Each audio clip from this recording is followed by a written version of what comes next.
Good evening students. कल हमने बात की थी एक्सरसाइज 2.3 2.3 का जो क्वेश्चन नंबर फर्स्ट था उसको हमने सॉल्व कर लिया था।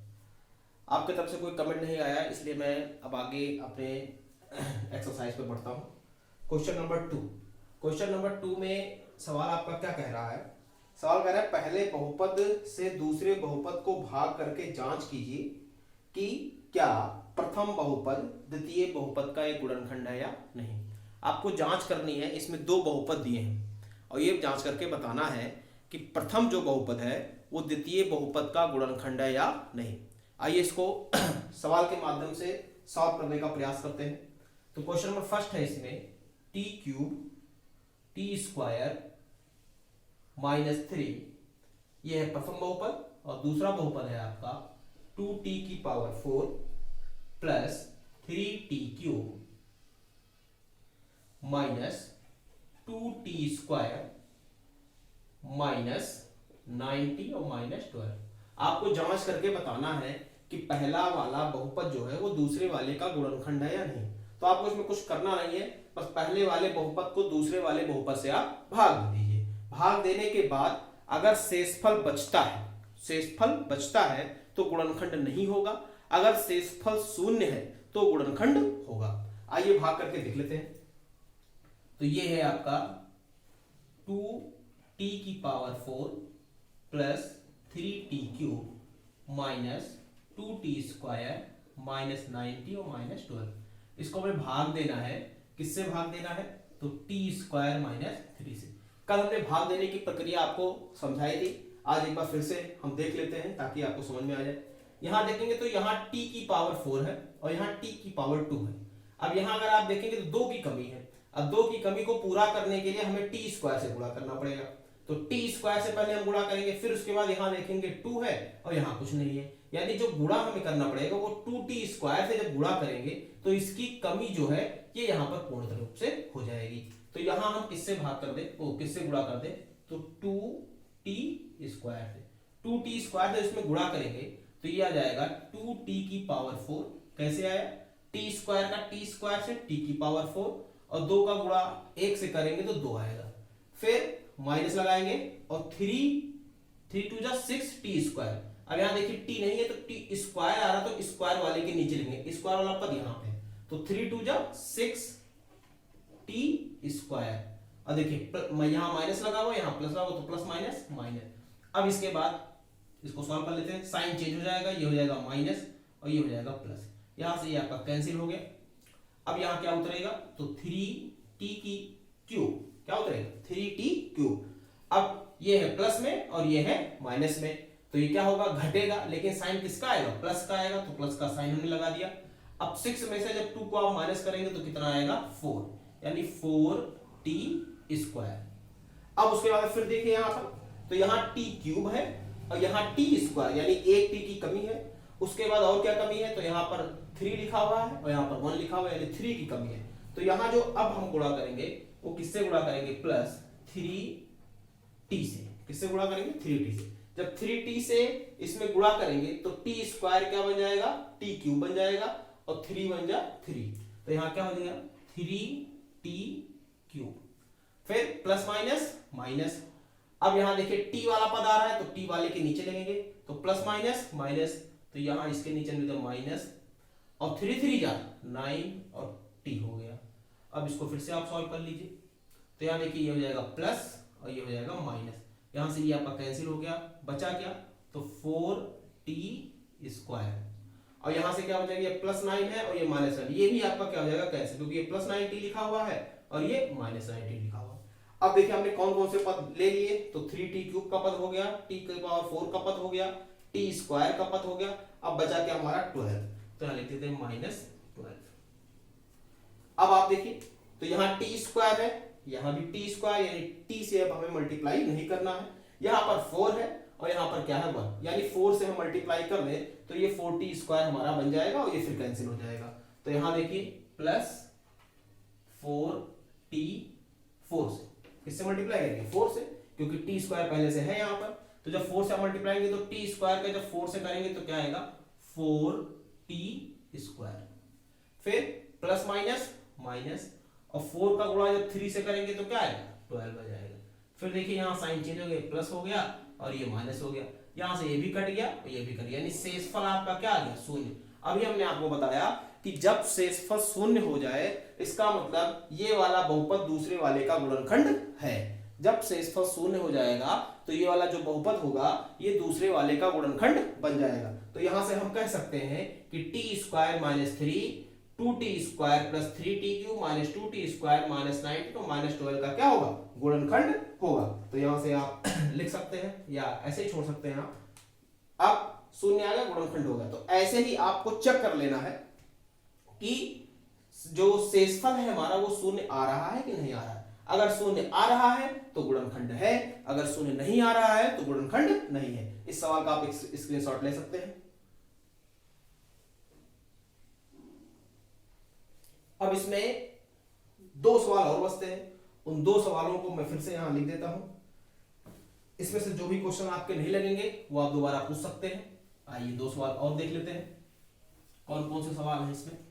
आपको सिर्फ एक चीज पे ध्यान देना है कि शेषफल देखना है। शेषफल 0 हो जाए तो गुणनखंड होगा और शेषफल 0 ना हो तो गुणनखंड नहीं होगा। तो जो दूसरा सवाल है आपका वो कह रहा है x² + 3x + 1 और जो दूसरा बहुपद है वो 3x⁴ + 5x³ - 7x² + 2x और +2। और जो तीसरा सवाल है आपका वो है x³ - 3x + 1, इसका बहुपद दूसरा वाला है x⁵ - 4x³ + x² + 3x और +1। अब ये 2 सवाल आपके बचते हैं। इन दोनों सवालों को आप घर पे प्रयास कीजिए। आसान सवाल है, बहुत ही सिंपल सवाल है, आसानी से लग जाएंगे। अगर सवाल आपके नहीं लगते हैं तो हमारे व्हाट्सएप नंबर पर आप इसको भेज दीजिए। ये सवाल आपको नेक्स्ट वीडियो में बताया जाएगा। चलिए अब अगले सवाल की तरफ हम बढ़ते हैं। जो क्वेश्चन नंबर 3 हमारा वो कह रहा है 3x⁴ + 6x³ - 2x² - 10x - 5 के सभी शून्य ज्ञात कीजिए, जिसमें से 2 शून्य आपको दिए गए, यानी 2 शून्य दिए गए हैं, उसमें से सभी शून्य आपको ज्ञात करने हैं। आइए सवाल को एक बार लिख लेते हैं। तो सवाल आपका है 3x⁴ +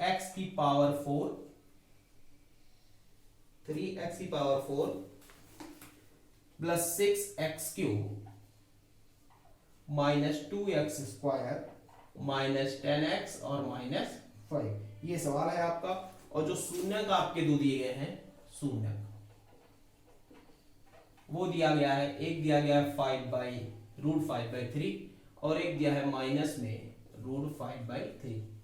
अब ये 2 शून्यंक हैं हमारे, बाकी के शून्यंक हमें निकालने हैं। पहले हम ये जानेंगे कि इसमें कितने शून्यंक हो सकते हैं। तो कभी भी आपको ये पता लगाना हो कि किसी बहुपद में कितना शून्यंक हो सकता है तो उसकी सबसे बड़ी घात देखिए। जितनी घात सबसे बड़ी होगी उतने ही शून्यंक हमें प्राप्त होंगे। तो यहां हम देखेंगे सबसे बड़ी घात क्या है 4, यानी इसके कितने शून्यंक होंगे तो 4 शून्यंक होंगे, जिसमें से 2 आपको पता है और निकालने कितने हैं 2। तो शून्यंक कितने होंगे ये कौन दिखाता है, तो ये जो चर राशि होती है उस पर उपस्थित या लगी हुई सबसे बड़ी घात बताती है कि कितने शून्यंक होंगे हमारे। अब 2 शून्यंक हमें पता है, 2 शून्यंक हमें और निकालने हैं। अब 2 शून्यंक जो पता है पहले उसको लिख लेते हैं। तो एक है प्लस का और एक है माइनस का। तो x + √5/3 ये हमारा पहला शून्यंक हो गया और दूसरा शून्यंक हो गया, इसको एक ब्रैकेट में कर लिया, और दूसरा शून्यंक हो गया x - √5/3। ये हमारे 2 शून्यंक हो गए, एक माइनस में था और एक प्लस में था। अब देखिए यहाँ पर एक सबसंख्या बन रहा है, एक में जुड़ रहा है और एक में घट रहा है। तो इसका फार्मूला होता है तो a² यानी x² और -b² यानी √5/3 का होल स्क्वायर। अब देखिए कहीं भी अगर करणी के ऊपर स्क्वायर लगा है तो करणी हट जाती है। जैसे यहाँ पे लिखा हुआ है √2 का स्क्वायर, तो इसका मतलब ये हुआ कि √2 को √2 से हमें 2 बार गुणा करना है।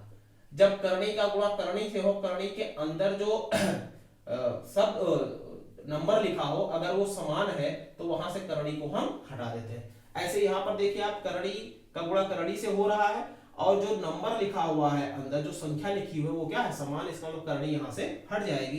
तो जो हमें मिलेगा वो क्या मिलेगा, तो एक्स स्क्वायर माइनस 5/3।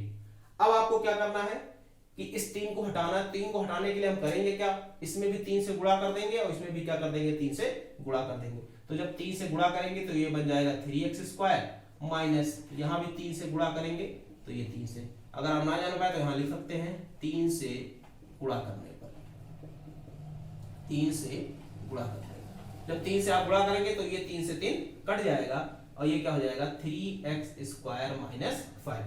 अब ये जो 3x² माइनस 5 आया है, इसको आप इससे क्या कर दीजिए, भाग दे दीजिए। आइए भाग देते हैं, तो इसका आप स्क्रीनशॉट ले लीजिए, उम्मीद है स्क्रीनशॉट आपने ले लिया होगा। अब इसको देते हैं भाग, तो भाग हमें देना है 3x² माइनस 5 को 3x⁴ plus 6x³ minus 2x² minus 10x और माइनस 5 को इससे भाग दे दीजिए आप। अब देखिए यहाँ x² है, यहाँ क्या है x⁴, तो किससे मल्टीप्लाई करेंगे, x² से। जब x² से मल्टीप्लाई करेंगे तो क्या आ जाएगा 3x⁴ और प्लस माइनस माइनस x² आएगा, तो x² वाला पद यहाँ पर है, तो माइनस 5x², साइन चेंज हो जाएगा, ये माइनस और ये प्लस, यहां से ये कट गया, उतार लीजिए इसको, 6x³ और यहां से क्या आएगा आपका, ये प्लस का 5 है माइनस का 2, तो बचेगा प्लस का 3x²। अब देखिए यहां पर ये क्यूब है और यहाँ क्या है, स्क्वायर है, यहाँ 6 है और यहाँ क्या है 3 है, तो यहाँ 2 की कमी है और एक x का कम है, तो यहां से हम किससे गुणा करेंगे, 2x से। तो जब 2x से गुणा करेंगे तो 3 दूनी 6 और x² गुणा x में करेंगे तो x³ यानी 6x³। ऐसे यहाँ पे प्लस माइनस माइनस और 5 दूनी 10 और x, तो ये देखिए 10x, इसी के नीचे आप लिखिए तो ये माइनस आएगा 10x। अब इसको आप फिर से, तो यहाँ पर आ जाएगा माइनस और ये क्या हो जाएगा प्लस, यहाँ पे ये कट जाएगा आपका, भाग में हमेशा साइन चेंज हो जाता है, और ये हमने उतार लिया 3x² और ये प्लस का 10 है और ये माइनस का, यहीं से इसको काट सकते हैं आप, तो ये कट जाएगा। अब बचा क्या आपका, स्क्वायर वाला पद भी हो गया, क्यूब वाला पद भी हो गया, x⁴ वाला बचा आपका अचर पद, यहाँ पे -5। अब इसमें किससे गुणा करेंगे, तो देखिए 3x² माइनस 5 यहाँ भी लिखा है और 3x² माइनस 5 यहाँ लिखा है, तो कुछ नहीं आपको करना है, सिर्फ 1 से गुणा कर देना। तो 1 से जब गुणा करेंगे तो वही संख्या आ जाएगी 3x² माइनस 5, साइन चेंज हो गया, ये प्लस और ये माइनस, ये कट गया, ये भी कट गया, ये आपका हो गया 0, यानी शेषफल 0 आ गया। तो ये इसका गुणनखंड है, ये जो पद है इसका गुणनखंड है।